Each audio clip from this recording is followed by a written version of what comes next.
El poder une, ser oposición une, un adversario común une, compartir una generación une. Muchas cosas facilitan que las personas hagan una causa común, pero pocas y muy profundas permiten que se mantengan en el tiempo y superen momentos difíciles.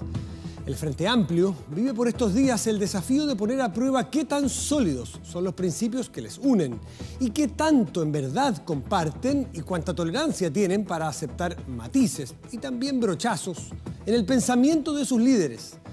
El Frente Amplio, en otras palabras, tiene que demostrar que, pasado el fervor de las marchas y deslavado el eslogan de ser los únicos capaces de enfrentar a los poderosos, porque ahora ellos también tienen poder, bueno, entonces pueden levantar una propuesta de sociedad, más que invitar a un malón.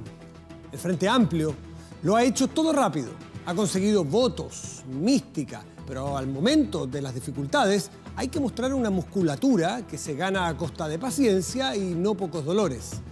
Es demasiado temprano para que canten victoria, pero también lo es para que se les dé por muertos por su primera crisis seria. El mal momento seguro los hará aprender, porque ni las más modernas tecnologías ni las redes sociales han podido descubrir un atajo al poder. Ya pasó el tiempo encantador de prometer lo imposible. Ahora, si quieren ser tomados en serio, les llegó el momento de ofrecer lo posible. Solo entonces serán una opción real para hacerse cargo del país. Gracias por venir al Informante.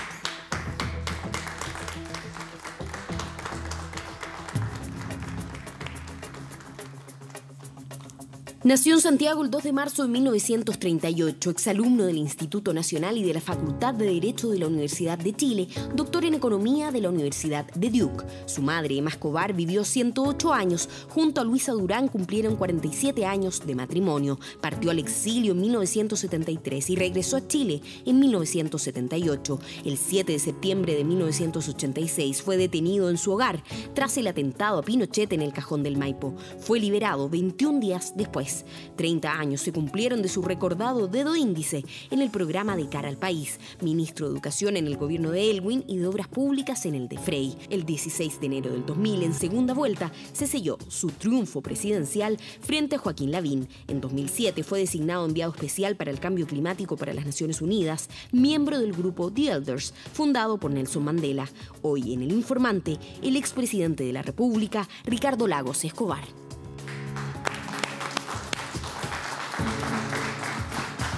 Presidente, gracias por estar aquí. Bienvenido, sí. ¿Cómo le va? ¿Está bien? Muchas gracias. Muy bien. Presidente, ¿está feliz con el Chile que estamos viviendo? Sí y no.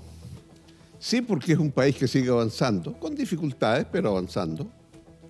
Y no, porque hay un ambiente, primero, de una tremenda desconfianza a la ciudadanía, a las direcciones y a las instituciones políticas. No es lo que ocurría 10 o 15 años atrás. Y ahí hay una situación al debe muy grave. Sí, vamos a hablar que no es exclusiva de Chile, pero claro, mal de muchos. Ya sabemos de quién es Consuelo, ¿no? Claro. Es que como leímos el otro día al presidente Piñera, hace una semana, decir que hay una oposición que niega la sal y el agua. ¿Usted ve una oposición obstruyendo al gobierno? No. Pero tampoco colaboradora. Plantea ciertos puntos de vista que me parecen correctos. Lo importante es entender que tiene que haber un diálogo y que no sea crispado, que no sea enervado. Que seamos más reposados en los juicios. Lo que usted acaba de decir está malo. No, lo que usted acaba de decir está muy bueno. Ese blanco o negro no es la forma de dialogar. Ahora, usted habla de este país crispado y dice que no es propio de nuestra sociedad, pero es raro que se produzca en un país que es modelo, un país estable, pacífico, que progresa. Explíquemelo usted que tiene más carrete en esto. Y que viaja mucho, como es Capitán Planeta, anda viajando, entonces tiene mucha, me imagino, mucha información. Primero, yo creo que es un tema muy generalizado en el mundo más rico, la OECD, los países del norte y el mundo emergente. Pueden ser las redes sociales, puede ser mucha mayor información. La política antes era más vertical, ahora es más horizontal. Eso es bueno y es malo. El que me está viendo en el programa, no quiero ver los twitters que me está mandando, ¿verdad? Entonces, en ese contexto, tal vez el mundo político se ha quedado atrás y buscar cuáles son los elementos de mayor horizontalidad. Estuve el otro día en una junta de vecinos en La Pintana y una señora me dice, señor, yo quiero que me escuchen. ¿Dónde voy para que me escuchen? Y tiene razón. ¿Qué instituciones van a surgir para escuchar a esa señora? Porque es posible escucharla ahora. Si está de acuerdo con esto, apriete el 1. Si no está de acuerdo, apriete el 2, apriete el 3, si no quiere opinar. Esas instituciones van a surgir. Está por verse cuáles son y si con eso usted mejora un poco la comunicación más horizontal a la que me refiero. Eso, usted decía antes, la política era más vertical. ¿Eso tenía aspectos positivos también? A usted le tocó gobernar en una época vertical y a usted además tenía un carácter. Le decían Ricardo I algunos. Usted lo decía, yo no lo escuché nunca. Sí, yo lo dije varias veces. Hice unas fotos por ahí un poquito trucadas que me ponían con ropas que no son estas. Le acomodaba a usted ese tono y en la política era así y hoy día cambió mucho. ¿Qué tenía de bueno esa verticalidad? Bueno, tal vez no sería adecuado decir había más orden. Lo que había más respeto por las instituciones. Hoy día eso se ha ido perdiendo. El poder de la presidencia y qué significa ser presidente de la República en tanto, claro, no es ponerse una banda, eso es simbolizar el Estado que se encarna en una persona por un periodo determinado, transitorio, etcétera, etcétera, y después vuelve a ser un ciudadano común y corriente como corresponde al sistema democrático. ¿Y quién es responsable de esa pérdida de respeto a la autoridad? Yo creo que tiene que ver con que hay mayor cotidianidad. ¿Solo el devenir de las sociedades del mundo moderno o los políticos también tienen alguna autocrítica que hacerse? Bueno, allí?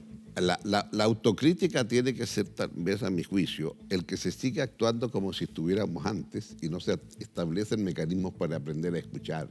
¿Prevalece una política que no escucha y no entiende al mundo actual en Chile? Es que no entiende. ¿Le cuesta cambiar? Claro, se siente sorprendida de lo que pasa. Mire, yo acostumbro ahora a hablar que la sub-30, con la mayor naturalidad, hola Ricardo, ¿cómo estás? El sub-40 no, todavía, mire presidente, don Ricardo, te donean por ahí, ¿no? Pero creo que es sano lo de los jóvenes de hoy. Ahora, eso implica cómo usted se adapta. No hay una falta de respeto, por así decir. No, nunca lo he sentido. Perfecto. Ahora, vamos un poquito a la izquierda, que es su mundo, es su hábitat. La izquierda, de alguna manera, casi que se avergüenza con el Chile que se construyó postdemocracia, o sea, postdictadura desde que volvió la democracia. Hay algunos que casi se ponen colorados con un montón de cosas. ¿Usted es de ellos? No, yo creo que está exagerando un poco, pero efectivamente les cuesta entender, por ejemplo, que desde 1990 hasta 2006, nunca ganamos todas las elecciones, pero nunca pudimos pasar una ley porque a la derecha tenía mayoría. Mire que siempre es lo que le estoy diciendo. La derecha tenía mayoría y por tanto ejercía el veto. Si usted quiere esto, me da esto otro. Y si no, no hay nada, seguimos como estamos. ¿Y mayoría? O sea, seguimos con las instituciones que tenía Pinochet, senadores designados, no puede destituir a los comandantes en jefe, etc. ¿Para qué seguimos? Ahora usted dice que es la derecha, rápidamente la tiró al córner que es la derecha, pero un momentito, dice que yo exagero, pero no es de la derecha el senador que dijo que había que pasar la retroexcavadora a este modelo, es de su partido. ¿Exagero? Yo creo que esas son expresiones que hay, ¿verdad?, respetables como cualquier otra, pero yo nunca compartí la teoría de la retroexcavadora, ni la comparto. Creo que las cosas no se hacen con retroexcavadora. La democracia se construye todos los días, se cuida todos los días y usted va construyendo sobre la base de lo que dejó el antecesor. Yo pude hacer una reforma importante en atención primaria en salud. ¿Sabe por qué? Porque Elwin y Frey se dedicaron a construir consultorios. Sin esos consultorios yo no podría hacer lo que hice en atención primaria. Eso es. O sea, hay una continuidad. Es un trencito que se va amarrando un carro con otro, ¿no? Exactamente. No es el país de los bandazos que vamos refundando Chile cada 4 años. Eso no puede ser. Eso no puede ser. El Chile que progresa es cuando Manuel Montt dijo, vamos con el tren al sur. ¿Sí? Y don Manuel Montt dejó el tren al sur en San Bernardo. ¿Fuera al sur? Era para el sur, claro, era para el sur. Y llegó en 1915 a Puerto Montt. Y en el intertanto tuvimos una guerra con España, que nunca nos acordamos de eso. Después tuvimos la guerra del Pacífico. Después tuvimos la guerra civil del 91. 10.000 muertos en un país de 1 millón de personas. Equivale a tener, cuando somos 16 millones, ¿se da cuenta? Los 160.000 muertos. Tremendo. Ahora, a propósito yo le quería preguntar antes si usted cree que es más difícil gobernar un país. Usted le tocó gobernar un país con enclaves autoritarios, con mayoría en las elecciones, pero minoría al momento de enviar los votos porque sabemos que había senadores designados, en fin. Pero ahora a los presidentes les toca gobernar con redes sociales. ¿Es más difícil lo de hoy, usted cree? No, porque la red social también le permite expresar muchas cosas. O sea, ya hubiera querido yo que hubiera redes sociales en tiempo de la dictadura. Y un Twitter para convocar gente a la plaza, ¿verdad? Nada de eso existía, tenía que hacerse boca a boca. Sí, pero hubiera querido Twitter cuando usted fue presidente el 2000, que es bien duro como debe enfrentar la autoridad hoy día esas redes. Bueno, pero también usted puede establecer, hable con el presidente, y si usted habla con el presidente todos los días y hay 2 personas que le dicen o 3 personas o un número X de personas, me interesa que usted toque tal tema, el presidente está obligado a tocarlo como lo hizo Obama. Cuando 100.000 personas decían a una idea que alguien le planteaba, el presidente estaba obligado a referirse a eso. A decisión de él, por supuesto, pero dígame que no es una herramienta interesante. Presidente Lagoa, a propósito... No se olvide que yo hice una constitución a partir de la ciudadanía, por redes sociales. Sí, en la página web de la Fundación. La página de la Fundación. Y participaron 300.000 chilenos. Chilenas. Chilenas. Presidente, a propósito de construir a partir de lo que hay y no ir a refundar el país cada 4 años, cuando hablamos de esto, ¿a usted se le viene a la cabeza el Frente Amplio? ¿Ese es su problema de fondo? No, porque va a ser un problema. Me parece espléndido que haya una renovación en la actividad pública. No renovación. Renovación. Renovación, está bien. Pero ¿ellos entienden o ese es parte del problema que a veces ellos son muy refundacionales? Yo no diría refundacional, yo diría que lo normal es que cada generación tiende a pensar que el mundo comienza con ellos. Lo demás es historia. O sea, yo me acuerdo a los 20 años me hablaban de Pedro Aguirre Cerda. Y usted nació ese año, el año que yo nací en el 38. Y me hablaban de Pedro Aguirre Cerda. Y para mí Pedro Aguirre Cerda estaba en los libros de historia. No me venga con historia. Ya, yo sabía lo que había hecho con Pedro Aguirre. Gobernar es educar y todo aquello. Pero para mí era historia. Entonces, me parece normal eso. Después se dan dando cuenta que la vida es un poco más compleja a medida que van, etcétera, etcétera. Lo que vive el Frente Amplio por estos días, que es bien duro, de hecho han sido bien autocríticos ellos, no esconden los problemas que tienen de convivencia. ¿Le recuerda los momentos de formación de la Concertación? Bueno, lo que ocurre es lo siguiente. La Concertación y la forma de abordar lo que venía hacia adelante fue una construcción muy laboriosa. Yo le podría decir, el 78 comenzó ¿en qué? En la división del Partido Socialista entre Almeida y Altamirano. Y de ahí para arriba fue un proceso sucesivo de creación de instituciones, de cosas. Y al final, el decir, lo podemos derrotar en un plebiscito, si hacemos las cosas bien, bueno, fue un proceso de acumulación sucesiva de fuerzas que se fueron incorporando. Y al final, yo me acuerdo cuando empezamos a decir, vamos a inscribirnos en los registros electorales, el grito con que me recibían en muchas partes era inscripción, traición. ¿No? Y bueno, yo trataba de explicarles que, en fin, qué sé yo, que ellos hicieran esa propaganda y yo hacía otra, pero bueno, no nos peleáramos entre nosotros. ¿Y en qué creía usted, en el viejo Pascuero, que pensaba que un dictador se iba a ir con el voto? Bueno, es lo que me decía la gente con toda razón. Y yo le decía, bueno, es que esa es la razón por la cual tenemos que prepararnos, porque si sabemos que él va a recorrer este camino, nos preparamos, nos enfrentamos, lo derrotamos y nosotros contamos los votos. Ah, claro, hay que atreverse a decir yo soy del no y voy a contar los votos por el no. Era lo que le pedíamos a la gente, no era poco lo que le pedíamos a la gente. ¿Era un sueño muy difícil o no quedaba otra que jugar en la cancha que les rayaban? Yo creo que era lo más razonable a mi juicio, porque por primera vez todos teníamos claro que después del 86, 87, ya Pinochet emergía como el candidato para los próximos 8 años. Y precisamente en ese programa al cual todo el mundo se recuerda. Ahí fue donde usted le... Bueno, la parte importante no me dejaron hacerla, porque me dijeron que eran solo 9 minutos en la tercera parte del programa. Y de esa tercera parte lo que yo iba a decir era que se había falseado el resultado del plebiscito porque no había apoderados, el del 80. Y ahora entonces yo llamaba, ya habíamos inscrito al partido, a formar apoderados. Y que por favor se atrevieran a ser apoderados. Ese era mi llamado importante. ¿Y ese no fue el momento que usted dijo, cámara, por favor? Y no alcancé a Oiga, decirlo. ¿no fue ese momento en que dijo, cámara, por favor? No, eso fue cuando el cámara, por favor, fue para representarle a Pinochet que él había dicho que no sería candidato el 89. Y ahí le mostraba... Y ahí le mostraba el pedacito del diario que... Bueno, esa construcción que le llevaba mucha mística, ¿cómo se hace hoy día? ¿Reconstruir la izquierda o la centroizquierda para ser alternativa de poder hacia adelante?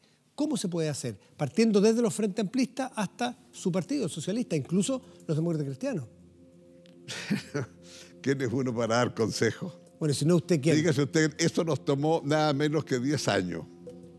Porque desde la división socialista hasta llegar al plebiscito es del 78 al 88. Son 10 años nada menos. Entonces, claro, ayer comentando con alguien, le dije, ¿crees que estamos en qué parte de la ecuación? ¿El 75, el 78, el 80? Ya. Es un proceso ¿Y dónde está ubicado? Si hacemos la analogía con los 70 que había que rearmarse, con algunos en el exilio todavía, claro, otros aquí, clandestinos, otros que podían estar. ¿En qué parte de esa línea del tiempo estamos, si compara usted? Es difícil. ¿La concertación de entonces y la oposición hoy? Bueno, para llegar a la concertación apenas se hizo el febrero del 88. O sea, 10 años después llegamos a algo que se llamó la concertación. Y en donde, claro, es cierto, reconozco, el punto de partida fue un segmento del socialista, por así decir, que entendió que era necesario el entendimiento con la democracia cristiana. Eso fue clave. Y eso fue muy clave. Y eso comenzó a ser por ahí, por el 80, yo diría. ¿Y usted a quién ve más lejos? ¿Alguna izquierda de recibir y aceptar a la democracia cristiana o la democracia cristiana querer aceptar a la izquierda hoy? Porque yo lo escuché el otro día, dijo que estábamos como en 1975. Sí. Es decir, muy en los albores de una posibilidad de tener conglomerado político. La DC, que es el fiel de la balanza, ¿la ve cercana a querer o lo ve más tirado a algún sector de la derecha? Quería saber cuál DC. Porque usted ve una situación difícil para el partido cuando el partido dice quiero hacer esto, la directiva, y 3 senadores o 4 senadores dicen algo distinto. Entonces, claro, en aquellos tiempos, ya el año 79-80, en la democracia cristiana, con conocimiento de la directiva, había algunas personas, como Tomás Reyes, me recuerdo, que había sido senador, todo aquello. Antes del golpe. Tomás Reyes, entonces, era la persona con quien yo hablaba. Después, cuando llega a Chile Gabriel Valdés, de una manera natural, seguía hablando con Valdés. Y había otros que no les gustaba mucho hablar con uno. ¿Como quiénes? Bueno, tantos que había que no se acercaban. ¿Por qué? ¿Encontraban que usted era todavía el upeliente? No, simplemente no había química, digamos. Ya. ¿Su química era con Valdés? ¿Con qué tenía más química ahí en la DC usted? Porque importan las cosas personales también. Bueno, es que con Valdés había trabajado en Naciones Unidas. Ya. Entonces también hay ese elemento de ver a la persona en otro ámbito, en acciones, qué sé yo. ¿Con Elwin tenía química usted? Porque bueno, muchos dicen que Elwin se le adelantó en la foto a usted, el 90, en que usted, para muchos de sus sectores, usted había sido el primer candidato a presidente, otros dirán que no estaba maduro para un socialista todavía en la moneda. ¿Tenía química con Elwin usted? A ver, fíjese usted, Elwin fue profesor mío en el Instituto Nacional. Y cuando se le hacía la despedida, uno se iba del instituto, entonces hacíamos una comida con los profesores. Y a los profesores les exigíamos que contaran chistes, que cantaran, qué sé yo. Y ahí estaba Elwin joven, de haber tenido 34, 35 años, y nosotros, ya que haga algo Elwin ahora. Entonces Elwin, al final de mucho exigir, se puso de pie y dijo, yo solo les puedo decir la responsabilidad que van a tener a todos. Y no hizo un discurso. Entonces, claro. Era Elwin era Elwin, ¿verdad? Desde siempre. De siempre. Y después fuimos, yo fui alumno de Silva Sima en la Cátedra de Derecho Administrativo, y ahí competía Silva Sima con Elwin, ¿no? ¿Y usted tomó con Silva Sima? Y yo tomé con Silva Sima. Pero el examen me lo tomó Patricio Elwin. ¿Y cuántas coloradas? 3. Pero entonces me dijo, varias veces me dijo, sí, pero yo le tomé el examen, me decía. Bueno, mire usted, yo le tomé el examen. O sea, compitieron siempre ustedes, por lo que veo. No. ¿Cómo voy a competir con un señor 20 años mayor que yo? No sé yo, pues. Pero, en fin. No, esa parte nunca lo entendí así. Ahora, sí es cierto. Eso es parte de la historia. Yo llegué a una reunión del PPD en Las Condes, 300 personas, en aquellos tiempos 300 personas era nada, en Las Condes, y me recibieron al grito de 10 días después del plebiscito. Lagos, presidente, se siente. ¿Se sorprendió? Es decir, yo dije, están locos aquí. Y partía, había un pequeño podio, era una escuela, no sé, un liceo, un poquito más alto. Y llegué allá adelante, y hablé de inmediato y dije, no soy candidato a presidente de Chile. Y atrás alguien gritó traición. Y esto me dio más rabia. Entonces les dije, ¿cuánto cuesta haber llegado hasta aquí? ¿Y ustedes se lo quieren jugar por una candidatura? Y si como resultado de eso hay un retroceso y volvemos a los militares. No tenía claro. Lo que no sabía era que alguien de una prensa del Mercurio, la verdad, y salió una cosa chiquitita. Lagos dice que no será candidato. Pero me salió de adentro. Porque me parecía que... No era el momento. Es que es tan difícil, de ahora es tan difícil decir, habría sido distinto si Lagos entra golpeando. Qué sé yo. Bueno, pero usted no lo sabía, pues. Claro, le puedo contar la otra anécdota. Cuando le dije a alguien, ¿cuál va a ser su primera medida, presidente? Ya era presidente electo, entonces le traté de presidente. Sí. Y yo era ministro. No se me ha ocurrido. ¿Por qué? ¿Tiene usted alguna idea? Sí, le dije yo. ¿Y qué se le ocurre a usted? Le pido la renuncia a Pinochet. El primer día me dijo, sí, primer día. Y le iba a decir que no. Manda la primera ley, reforma constitucional. Y vamos a ver qué pasa. Y él me respondió que esperaba construir mayoría, iba a invitar a los senadores que representaban a la Corte Suprema a tomar té, porque él los conoce, que la Suprema, qué sé yo, su padre era presidente de la Corte, un gran presidente de la Suprema. Y de esa manera iba a resolver el tema. Ese momento parece que era entonces mejor un Elwin para Chile que un Lagos. Entonces, es que porque a usted lo... Y le voy a decir la respuesta final, porque yo me entusiasmé con mi idea y la empecé a discutir. Entonces, de repente, yo pensé, me reí para mí mismo. Y le dije, dejémoslo hasta aquí la discusión, presidente. No me ha dado la razón más importante. ¿Cuál? Me dijo. Todavía no me ha dicho, mire, Ricardo. Y lo invité a él. Mire, Ricardo. Con mi modo de ser, llegué a presidente. Usted, ministro nomás. Oiga, ministro nomás, y venía de una cosa muy dolorosa, de perder una senatorial con Jaime Guzmán. Usted me dirá que es el sistema binominal, pero eran las reglas a las cuales usted se expuso. Por supuesto, nunca reclamé las reglas. Lo he escuchado poco hablar de esa derrota. ¿Cómo? Usted quedó fuera del Senado, por eso fue al gabinete. Qué doloroso haber sido para usted eso. Fue de las cosas duras de la vida, claro. La política es sin sufrir, pues. O sea, yo recorrí todo Chile. En su momento, cuando mucho antes de la elección, ya Frei candidato me planteó que entrara a su gabinete directamente. Y le dije, yo tengo que hacer campaña por los míos. Yo me daba cuenta que para que la izquierda tuviera una presencia en el Parlamento yo tenía que hacer campaña por ellos. Y eso fue lo que hice. Y claro, me ganó el Chico Saldívar. Pero, ¿por qué tan doloroso si es una derrota política y usted a lo mejor las había tenido? Bueno, porque todo el mundo suponía que el agua estaba segura, etcétera, etcétera. Entonces usted lo daba por descontado. ¿Y usted también? ¿Lo dio por descontado? Yo me di cuenta que podía perder en una concentración de unas 20.000 personas en Huechuraba. Y me estaban aplaudiendo. Y había una señora ahí. Y me escuchaba como si estuviera escuchando a Dios. Tenía un mollo.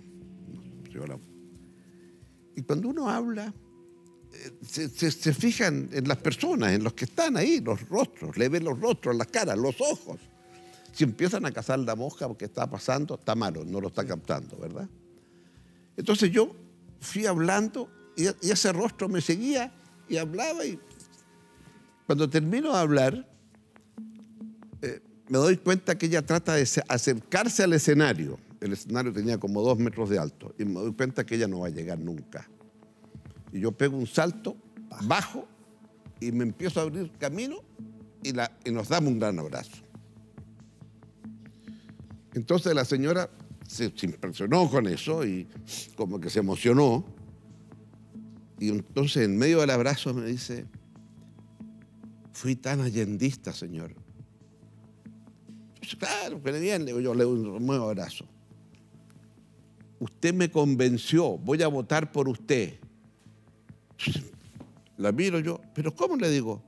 Y me dice que la convencí recién, usted era allendista. Señor, es que tengo miedo de que si usted sale elegido hay un golpe de nuevo. Usted no sabe lo que sufrimos aquí en Huechuraba. Ahí entendió que era difícil. Ahí, primera vez que me doy cuenta que es tan profundo lo que ha dejado la dictadura. Es que se nos olvida esa parte de la historia.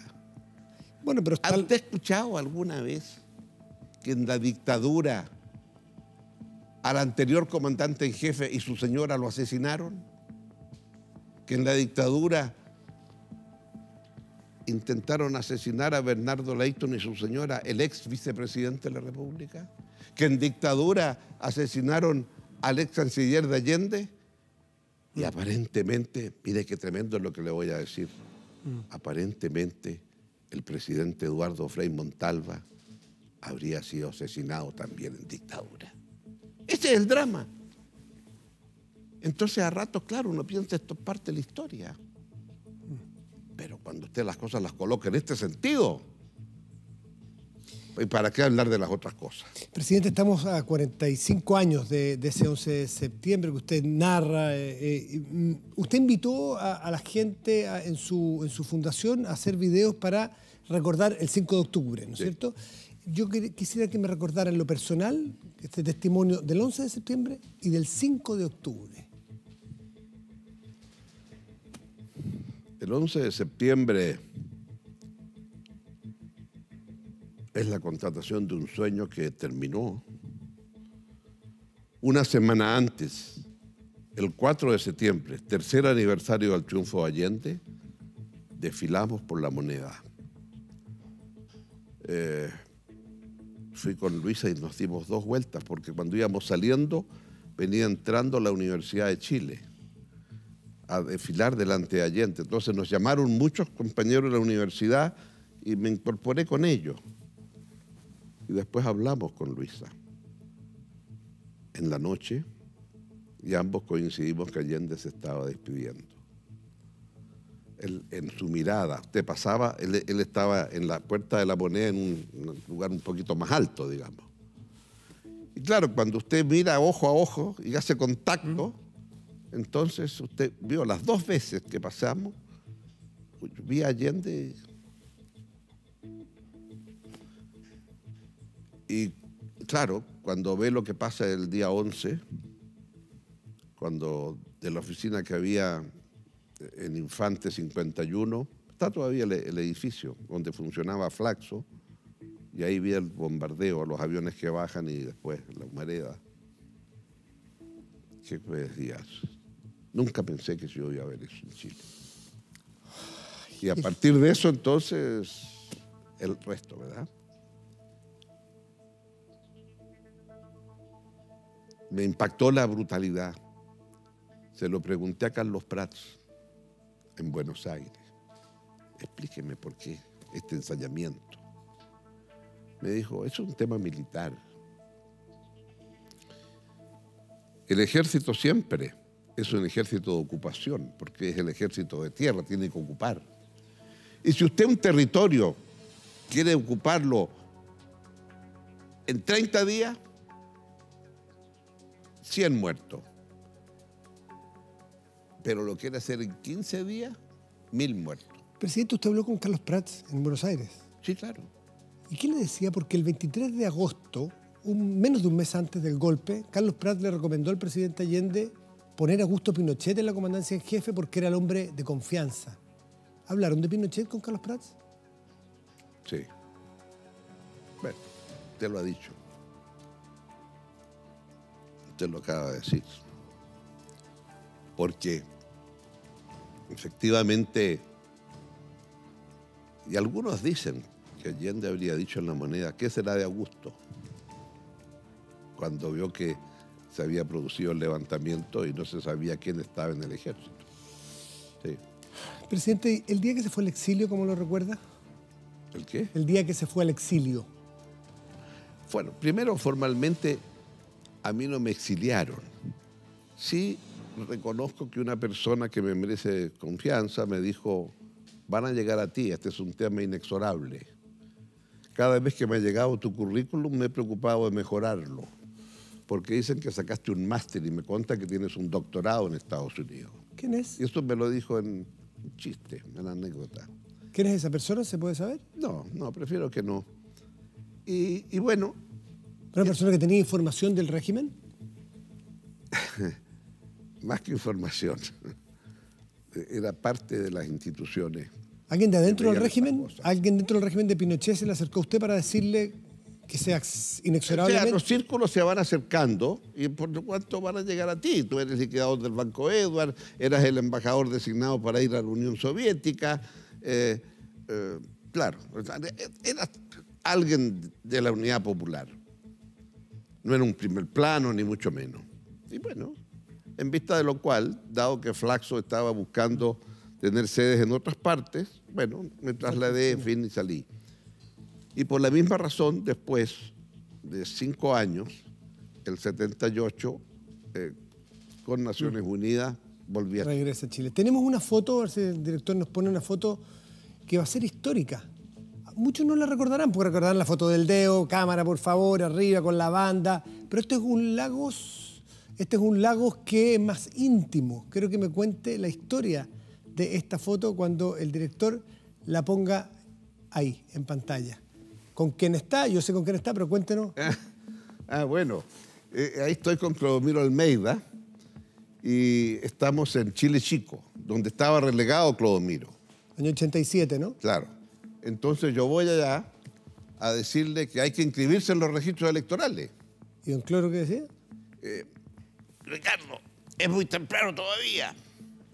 Vengan 2 o 3 meses más, esto no tengo arreglado. Y Clodomiro era así. Estuvimos 2 días y medio con Clodomiro ahí. Y después los vengo a ver, ya está en Capuchino. Ve, Ricardo, ya estamos inscribiéndonos en los registros. Cloro, es que ahora te vengo a pedir que hagamos el PPD, porque tenemos que hacer un partido, si no, ¿cómo vamos a controlar el plebiscito? Bueno, vamos muy rápido, me dijo. Bueno, Cloro, mira, es con Cloro en Chile. Y esta foto tiene otro aspecto histórico, el Gamulán. Bueno, veo que usted está informado. Cuéntame la historia del Gamulán. Bueno, que ese Gamulán fue el gran recuerdo que me traje de Argentina, ¿no? ¿Ya? Entonces, que era muy, muy grato. Pero ese Gamulán, claro, con el tiempo ya no me cruzaba. Y se fue quedando en la casa. Entonces me plantearon del Museo Histórico que quería que alguna prenda mía. Y a mí no se me ocurría qué prenda, pedía los zapatos, no sabía qué hacer. Y Luisa me dice, bueno, ¿y tu Gamulán? Ya. Entonces ahí, claro, el Gamulán. Pero el Gamulán, lo importante es que me puse también este gamulán cuando me llevaron preso. Entonces, en la foto esa tan elegante que le sacan a uno de frente y de perfil, como delincuente con un número, Sí. estoy con el gamulán. Y Entonces, se lo llevé al Museo Histórico. esa va a ser la prenda que en 100 años más los estudiantes van a ver. Esto era del presidente Lagos, así como la espada de un general. Esa va a ser. Yo espero, junto con una manta de Oñigüe. La manta de Oñigüe, claro, me preguntaron si la había usado. Una vez le dije, ay, sí, ¿por qué? Por la PEC. Entonces la entregué al museo junto con otra foto en que estoy con todos los jefes de Estado de la PEC y todos con su manta de Oñigüe. Eso me pareció que era adecuado.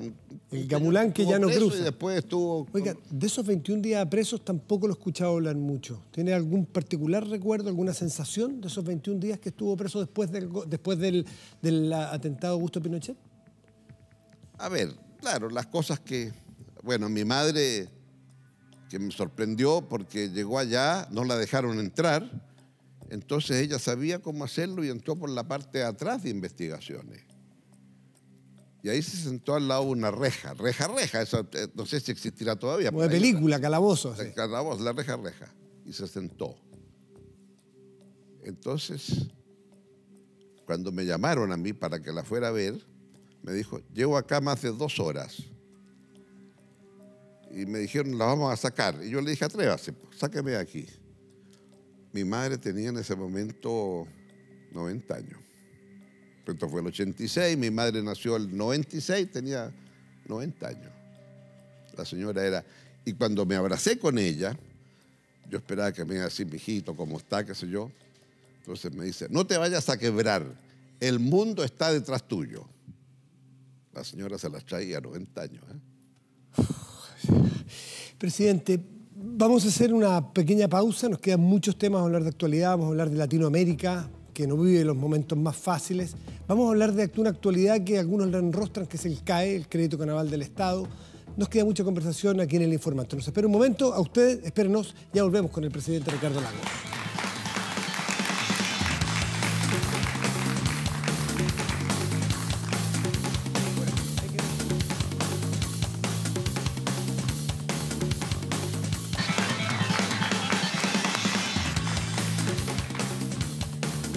Estamos de regreso en El Informante con el presidente Ricardo Lagos. Algunos se enojan cuando dice presidente a los ex. Yo prefiero decirle presidente a todos. Frei, Piñera, Bachelet, Ricardo Lagos. Creo que es un tema de respeto a los expresidentes, son presidentes. Por si alguien cree que me equivoqué. Yo le dije que íbamos a hablar del 11 de septiembre y habló. Y dijo que íbamos a hablar también del 5 de octubre, de ese día. Me gustaría cuáles son sus recuerdos, sus sentimientos, sus emociones de ese día. Nos despertamos, no, me refiero yo y Luisa temprano.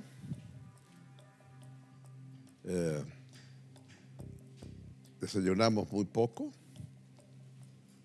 y vivíamos en las comunidades de Castillo Velasco, en la comunidad de Los Almendros, y ahí hay unos parrones largos que salían de casa.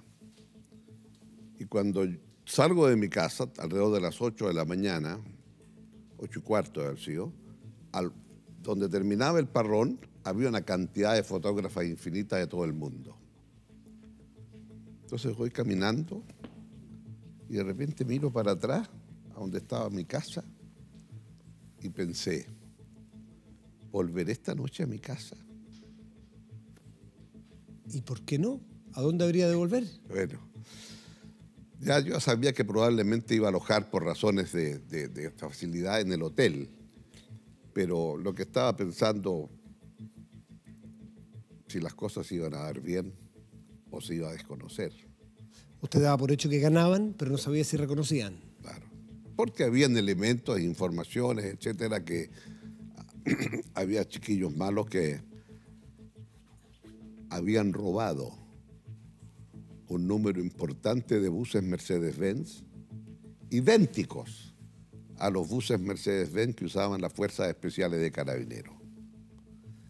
Entonces, el suponer que podían algunos, como fuerzas especiales, hacer determinadas provocaciones a una ciudadanía que iba a estar contenta con ganas de celebrar, había un paso. Bueno, pero eso ya es otra historia más larga de contar. Y de ahí entonces me dirigí, hice una parada en el Hotel Galerías, donde estaba nuestro cuartel general, y de ahí me fui a votar, de manera de llegar alrededor de las 10, 10 y media a votar.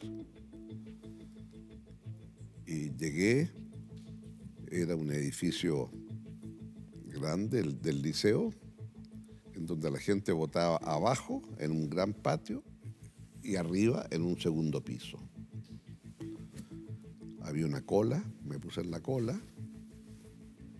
y de repente alguien ubicó del segundo piso y empezaron algunas pifias.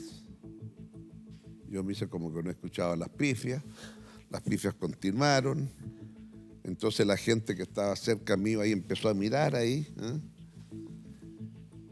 Y de repente entonces alguien, también del segundo piso, junto con las pifias aparecieron unos aplausos por ahí. Yo no creo que haya nacido así, yo creo que nació así, que no se notara, pero bueno, eran aplausos. Y al final hubo una clara victoria a los aplausos sobre el... ¿Y o sea, eso me pareció positivo. ¿Y esa tarde cuando empieza el desenlace, cuando empieza a darse cuenta de los números que ustedes tenían era el triunfo, hubo alguna operación política con el régimen para decirle, muchachos, no se tienten? No. No, lo que teníamos nosotros era una comunicación fluida con la conferencia episcopal. En esta situación en que está la iglesia hoy día, lo único que uno dice, gracias. Porque en ese momento, claro, el ejemplo de Silva Enríquez, que era muy grande, pero también en ese momento, claro, ya no estaba Silva Enríquez, pero en ese momento el rol de la iglesia fue fundamental. La voz de los sin voz. Entonces la iglesia tenía un prestigio enorme, moral, una autoridad moral. Entonces el estar en contacto con la conferencia episcopal que estaba reunida en pleno y tenían todo tipo de contactos con, bueno, ¿qué quiere que le diga? Ahora, también nosotros teníamos contacto de Estados Unidos, teníamos contacto con los países europeos, teníamos contacto, claro. En consecuencia, no era fácil también para ellos. Pero el problema fue que el primer cómputo le daba una gran ventaja a las 7 de la tarde, el segundo a las 9:05 de la noche le seguía dando una ventaja de un par de décimas, y de ahí no hubo más. Y ahí, claro, tuvimos un intercambio un poquito fuerte con nuestro amigo Genaro Arregada, que Genaro se había comprometido a dar el cómputo cuando tuviéramos el 10% de todas las mesas. Y yo le dije, lo siento, yo tengo escrutado como el 20%. Y si tú no lo das ahora, yo lo voy a dar. Lo cual era romper el acuerdo que el único que hablaba por todos nosotros era Genaro, como secretario ejecutivo. Ahora, Genaro, claro, tenía que también tomar contacto con su gente, no se mandaba solo. Y llegó la situación a tal momento que yo cité a la prensa a las 9:30 de la noche. Y ahí llamo a Genaro y le digo, Genaro, hija, estamos. Ya, voy a hablar ahora, me dice. ¿Seguro? Le digo, seguro. Bueno, entonces, como yo cité a la prensa, voy a decir que los he citado para que estén atentos porque tú vas a hablar. ¿Qué fue lo que hice? ¿Y que alguien tomó contacto con el general Matei? Porque a Matei se indica como clave, también como un poco el fiel de la balanza, que dicen, no sé si usted tiene información, de que la Junta a esa altura intentaba desconocer el triunfo ya evidente del no y que Matei les tira todo por la borda cuando cruzando por la Moneda, él pudo haber entrado por abajo perfectamente. Matei elige cruzar a pie y le dice a la prensa que reconoce el triunfo. Entiendo que ganó el no. Entiendo que ganó. ¿Ustedes tuvieron contacto con Matei? Hubo ahí un contacto indirecto, porque cuando supimos el tema de los buses al que me refería anteriormente, yo lo supe por alguien que había conocido mientras estaba preso, a las vueltas de la vida. Y él entonces pidió una reunión privada conmigo el día sábado y me informó de los buses, que se habían robado 6 buses. Yo me comuniqué con Alejandro Ales y le dije, ¿has escuchado algo? No, me dijo. Pero Patricio Elwin me llamó y Patricio recibió la misma información por otro conducto. Nos activamos y dijimos ya, hablemos de inmediato con Matei y con Stange. Matei, yo mandé un emisario y me mandó a decir que cualquier cosa que yo quisiera decir se la dijera al emisario. Entonces le mandé a decir que estábamos informados de esto. Estangue nos recibió a las 5 de la tarde el día domingo. Le explicamos. Y Estangue dijo, señores, ustedes están mal informados. No se han robado 6 buses, se han robado 14 buses. Wow. Y luego nos dijo, no se preocupen, todos los buses de Carabineros les vamos a poner el escudo de Carabineros en el techo, en la parte de arriba. Para identificarlo. De manera que nuestros helicópteros vamos a ver quiénes son y quiénes no son. Si hay un bus de Carabineros que nos lleva a esto, bueno, eso fue lo que ¿Y Matei fue tan clave como la historia lo indica o usted tiene otra versión? No, yo entiendo que él fue muy clave la forma que nos recibió y lo que nos dijo. Entonces, inmediatamente nosotros tomamos contacto, le informamos a Estados Unidos de esto y le informamos yo le informé a Volodyatel, de manera que hubiera una conducta que no se dejaran provocar porque estaba ocurriendo esta situación. Presidente Lagos, curioso, todo lo que hemos hablado es una confluencia de personas que pensaban muy distinto, que tenían un factor común, que era la posición de Augusto Pinochet, y si vamos un poquito más atrás, es la defensa de los derechos humanos. ¿Por qué a la izquierda hoy día le cuesta tanto reconocer cuando se violan los derechos humanos en países que tienen afinidad política? Yo creo que hay una solidaridad mal entendida en este tema. Yo no tengo dudas. Otra cosa es, bueno, cuando vino a Chile Fidel Castro a una reunión en la época del presidente Frei, que hubo una cumbre iberoamericana en donde participa Cuba, y hubo una reunión que hubo en un comité central que se hizo especialmente en el Canelo de Nos, y en ese comité central habló Tencha. Y Tencha le planteó el tema de los derechos humanos a Fidel, con mucho coraje por parte de ella. Se nos olvida que Tencha no se equivocaba. No obstante, todo lo que han hecho los cubanos de apoyo a los decenas, cientos de chilenos que fueron acogidos por Cuba. Pero me refiero, usted sabe que me refiero... Pero uno no puede decir agradezco todo lo demás, pero este es un tema que va más allá, ¿verdad? Porque los derechos humanos tienen que ser, bueno, pero es lamentable. ¿Y de Maduro qué piensa? Porque la figura de Fidel Castro es tan distinta y tiene tantos matices. Claro, Maduro tiene pocos matices. Maduro ninguno. O sea, ahí lo que hay simplemente en este momento se está presionando a un pueblo a través de las tarjetas que les están dando. Entonces, la necesidad de ayuda humanitaria, de hambre que está pasando ese pueblo. Vamos a ser claros. Las mujeres embarazadas al 4º o 5º mes ya no tienen leche para darle a los niños.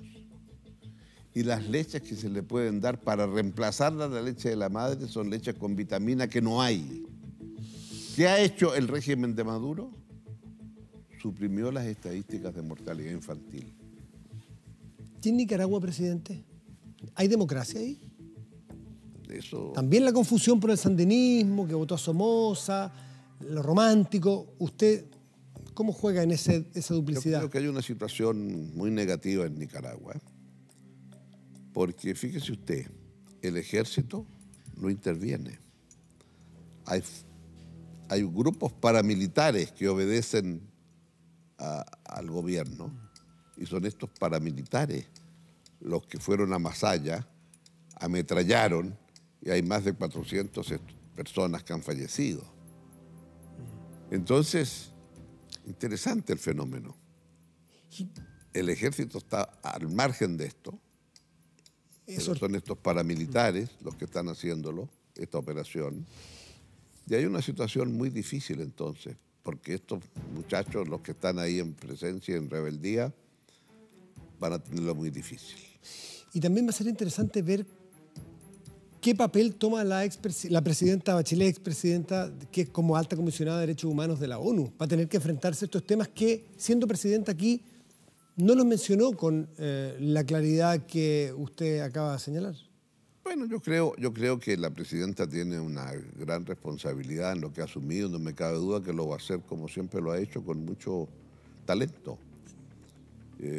Comenzó haciendo esta reflexión sobre los periodistas que están presos en Myanmar con el tema de la represión a los Rohingya. Pero Myanmar está culturalmente más lejos. Sí, yo entiendo. Es un poquito más fácil ese tema. Entiendo. Pero lo que ocurre es que allí hay una presión muy grande internacional, en fin, es otro el tema. Es otro el tema. Pero cuando tenga que entrar aquí, a su región, su cultura, sus afectos. Bueno, esperemos que actúe la presidenta Bachelet. ¿Quién es uno para decirle, miren, ese cargo, que es un cargo muy difícil y de mucha responsabilidad? Veamos qué pasa.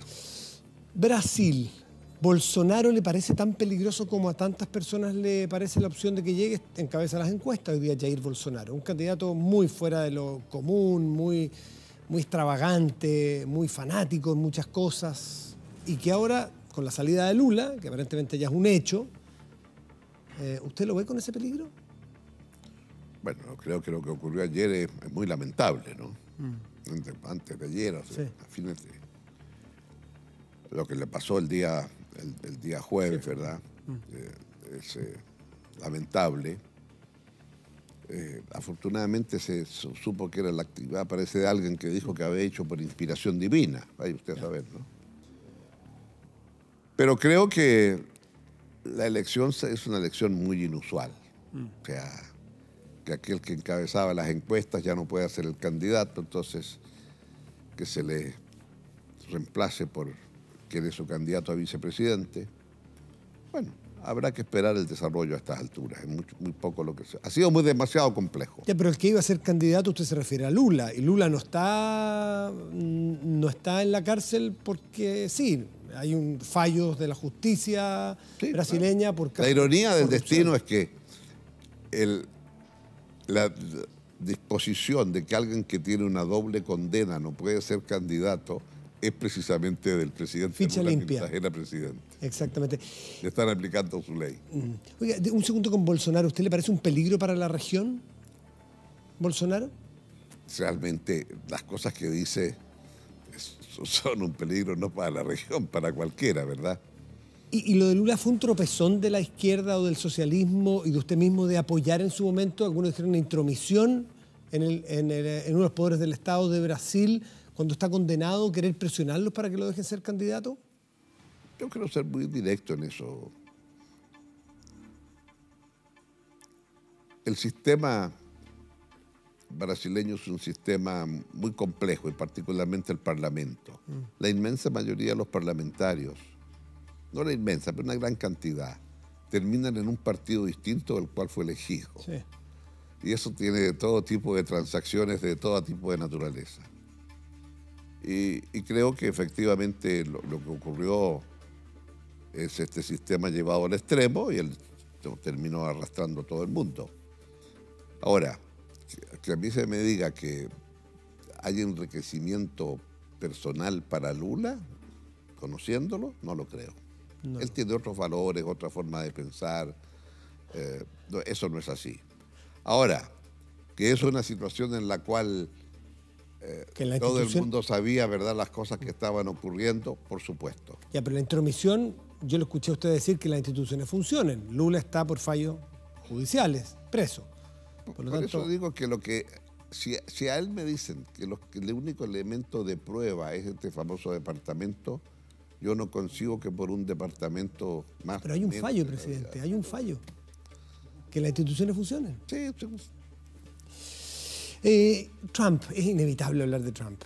Sobre todo a fines de la semana escuchamos este memorando, esta columna de opinión de un alto funcionario del gobierno de Trump que dice que hay un grupo haciéndole el sostén para que Trump no haga locuras prácticamente. Hay una resistencia interna en la Casa Blanca, que alguien esconde los papeles para que no firme.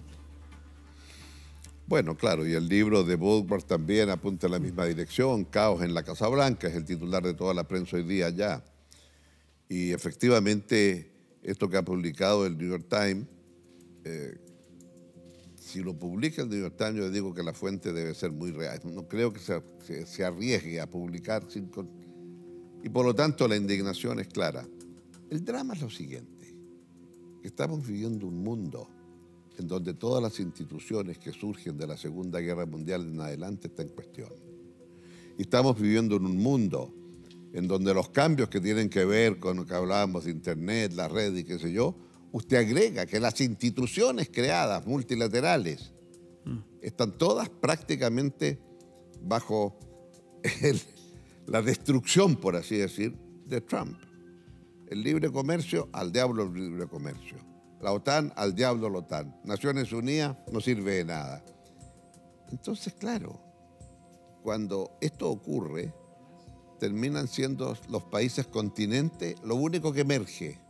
Entonces Estados Unidos es un país continente, China es un país continente, en lontananza está la India, que de aquí a 10 años va a tener un Producto Interno Bruto, económicamente hablando, va a ser la tercera economía del mundo, dejando atrás a Japón. Entonces, claro, en ese cuadro internacional, donde no hay nada seguro, ¿dónde estamos nosotros? No digo Chilito, no, yo digo América Latina. Y si no somos capaces de entender y que este es un rol fundamental en donde México juega el rol de la bisagra ahí con Estados Unidos, y como hemos hablado muchas veces con los amigos mexicanos, ustedes tienen que tener un pie claro en América Latina para tener mejor poder negociador en la Casa Blanca. Es demasiado obvio lo que estoy diciendo. Y al mismo tiempo convencer a Brasil que es esencial que México esté acá y no regalárselo al norte, porque está cierta rivalidad de unos... Pero en fin, creo que esto tiene que ver, es un llamado de atención a cómo podemos tener, si queremos tener voz. Antes pensábamos que íbamos a llegar siendo algo así como la Unión Europea. Ahora, dado el estado en que está la Unión Europea, o sea, he visto lo que está ocurriendo en una de estas reuniones que estuvo. Me decían, bueno, pero hable con los amigos polacos. Los polacos están ya prácticamente y de Polonia, y en Austria lo que tenemos, y en Hungría lo que tenemos. Entonces, sí, nacionalismos claramente la situación es muy difícil. Y si a eso agrega también las cosas que pasan, ¿verdad? O sea, este tema de Trump de reconocer que debe estar Jerusalén, debe ser la capital de Israel. ¿Qué sentido tiene esa declaración que lo único que hace que es enervar más al mundo palestino, que es provocación? Lo provoca, lo voy a llevar a Chile rápidamente, en virtud del tiempo. ¿Lo provoca usted que lo apunten con el dedo por lo del CAE, cuando usted tenía otra cosa en la cabeza con lo del CAE, resultó distinto para algunos? Me gustaría que usted se hiciera cargo de eso. Lo del CAE yo diría que tiene que ver primero. En ese momento, estamos hablando del año 2005, los estudiantes que podían tener acceso a un crédito solidario más o menos adecuado eran los que estaban en el consorcio de universidades chilenas, el CRUCH. Vale decir aproximadamente un 45% de los estudiantes. Esos estudiantes normalmente venían de colegios particulares, la mayor parte de ellos, y tenían situación económica, etcétera, etcétera. Y los que no tenían eran casi el 60% de los jóvenes que estaban en educación superior, ningún tipo de apoyo. Posibilidades de la caja fiscal, cero. Como digo en el informe que entregué, bueno, para que tengan una idea, en los 4 primeros años de mi gobierno, lo que yo recibí del cobre fue multiplicado por 12 en los 4 años que siguieron, porque el precio del cobre se disparó. Entonces, estaba con el problema del financiamiento del auge, el financiamiento de Chile Solidario, y por lo tanto la única forma de atender a esos estudiantes era darles un crédito. Y dije con una condición, tiene que haber una agencia que acredita la calidad de los estudios.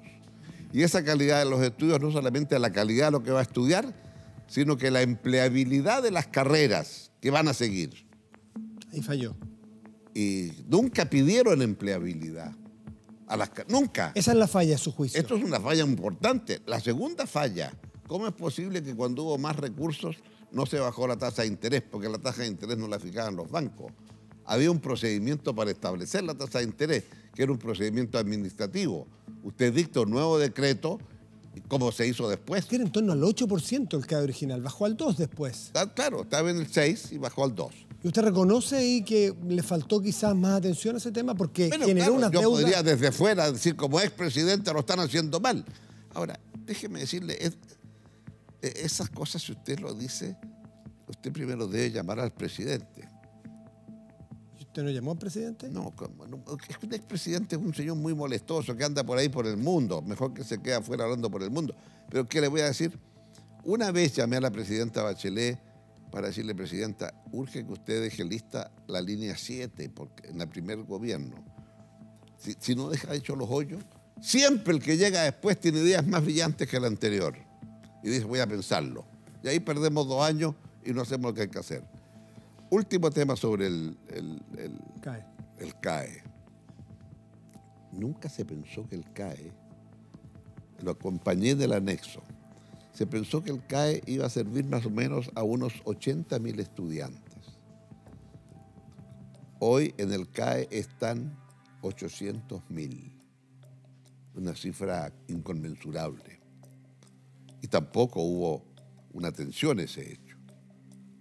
Mi última reflexión es que este año pidieron CAE más de 50.000 jóvenes, mientras se hace algo hacia adelante. Va a modificarse la ley. ¿Verdad?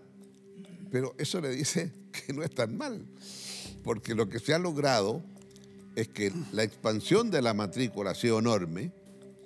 ¿Y dónde estarían estos jóvenes si no hubiera habido el CAE? Para algunos que alegan mucho de lo que se hacía antes con la política esta de la concertación, Quintero es un símbolo, porque decían, esa era la forma de crecer, sin que mucho importara, a cualquier precio, había que crecer.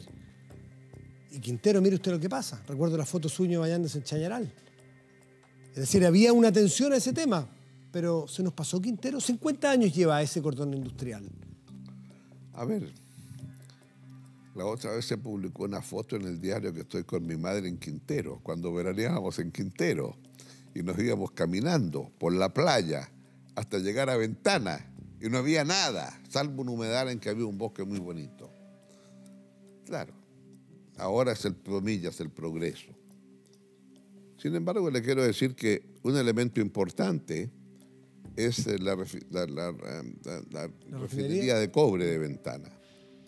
Esa refinería pertenece a la ENAMI, pertenecía. Y en mi gobierno, por la magnitud de la inversión que había que hacer para que no se produjeran las emisiones que hay, era cuantiosa, y llegamos a una negociación con Codelco y ahora está bajo la responsabilidad de Codelco y se hicieron esas inversiones. La información que yo tengo, que el punto de vista de las emanaciones sulfurosas estarían bajo control respecto de la empresa de Codelco. Pero es símbolo de... Tengo también alguna información que me dice del funcionamiento de Ventana y me sorprende, de la ENAP, y me sorprende lo que se ha anunciado habrá que esperar. ¿Usted no cree que sea ENAP responsable de esas emisiones y de las intoxicaciones? ¿No cree el superintendente?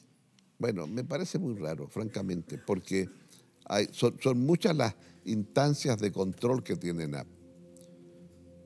Ahora, claro, me extraña que sean solo 2 empresas estatales las que están mirando con... ¿Usted ve una teoría del complot, que aquí están tratando de faenarse las empresas estatales en beneficio de las privadas? No quiero pensar eso, sería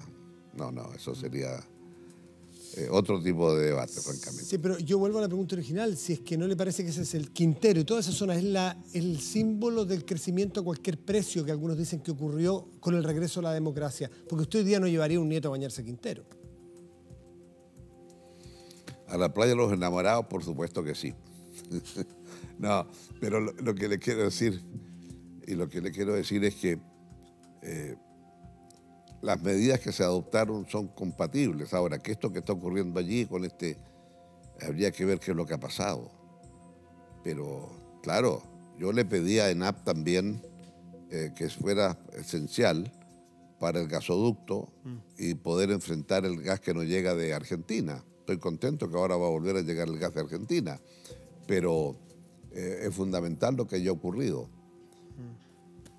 Creo que lo que sí es claro es que tiene que haber un sistema mucho más eficaz de lo que se ha hecho, y yo lo lamento profundamente, lo que he visto. Y creo que el manejo no ha sido el adecuado. Presidente, en breve, nos queda muy poquito en cosas breves. ¿Qué haría distinto si volviera a la moneda o si volviera a ese momento de la moneda, el 11 de marzo del 2000? Oye, volviera el 11 de marzo del 2000. Bueno, si llegara con toda la experiencia que he aprendido después, había muchas cosas que se... De eso se trata la pregunta. Pero también, claro, muchas cosas que dice las habría hecho distintas, porque ahora he visto el resultado. Pero dígame una. Entonces, claro, el tema, por ejemplo, de cómo usted tiene la expansión de matrículas para los jóvenes, pasa a ser un elemento Ya, ¿verdad? Lo haría probablemente distinto. O sea, era más importante eso que abordar el tema de la salud. ¿Y de qué es lo que más se enorgullece de su administración? Una cosa. El cambio cultural. Fue otro Chile. Fue otro Chile. Fue otro Chile cuando llegó el señor, ¿se acuerdan que hacía los desnudos ahí? Fue otro Chile el que aprobó el divorcio. Fue otro Chile el que derogó la pena de muerte. Fue otro Chile que derogó la censura cinematográfica. Fue otro Chile. Fue otro Chile que después pudo empezar a conversar sobre uniones del mismo sexo. Quiero ver si tiene el director a mano una imagen, un pequeño video que quiero mostrarle, que me haga un comentario al respecto. ¿Director? ¿Puede poner? Sí. Él, ya sabe, es uno que ocurrió justamente ese día en el Palacio de la Moneda. Cuando usted venía llegando a la Moneda, ocurrió algo que nos sorprendió mucho a todos. Señor director, ¿vamos a poder tenerla? ¿Usted me dice?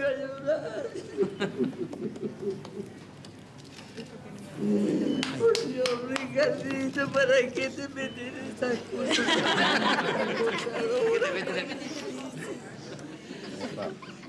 ¿De qué valía la pena? ¿Y cómo va a salir después? Doña Emma, que le dice, ¿cómo va a salir después? No te metas en problemas, Ricardito. Bueno, sí he de decir, no, creo que lo mencioné una vez. Mi madre tenía un cierto problema con la presidencia. Fue muy alessandrista el año 20. La familia de ella fue toda balmacedista. Entonces, fíjese usted, Balmaceda, todos balmacedistas y Balmaceda suicidado. Fue después alessandrista, pero en la segunda presidencia mi madre estuvo en contra porque estaba con la derecha. Después fue muy partidaria de González Videla y mire lo que pasó, mandó a los comunistas a Pisagua. Y finalmente le gustó Allende y mire cómo... Entonces, o usted traicionaba en su concepto, Sí. o terminaba suicidado, Balmaceda y Allende. Entonces, bueno, claro, ahí está Ricardito. No, y una compañera que por desgracia no está ya acá con nosotros, que estaba, compañera vecina mía. Y claro, por eso que cuando terminé La Moneda, lo que hice fue, después que entregué la banda, me fui al cementerio a decirle, aquí estoy, mamá. No traicioné a nadie y salí vivito. Y estoy vivo. ¿Y qué le dice a Ricardo Lagos Weber, que el otro día leí que iba a competir por una presidencial? ¿Le dice, Ricardito, no te metas en esto? No soy mi madre para eso, pero cada uno sabe lo que quiere hacer. Ricardo es muy grande. No me cabe ninguna duda que sería un muy buen presidente. Pero la recomendación viene de muy cerca. Pero sí sé que Ricardo tiene algo muy importante. Una visión del mundo y dónde está Chile en el mundo. Usted no puede gobernar el país si no tiene una visión del mundo, de qué es lo que lo rodea, de qué es lo que viene. Porque un presidente no piensa en la próxima elección, piensa en la próxima generación. O sea, no le dijo, Ricardito, no te metas en eso. Él sabe en lo que se está metiendo. Y lo último que es doloroso, me imagino para usted el Partido Socialista, ¿siente que lo traicionó usted cuando intentó candidatearse la última vez? Siento que más vale pasar la página. Presidente Lagos, le quiero agradecer por estar esta noche aquí en El Informante. Vamos a hacer nosotros una pausa y ya volvemos. Espérenos.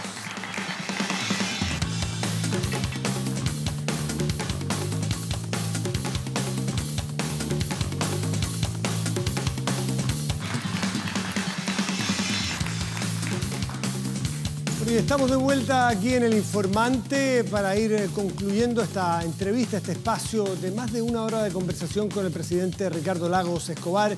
Una conversación llena de recuerdos, llena de análisis político del pasado, un pasado que vuelve y vuelve con insistencia.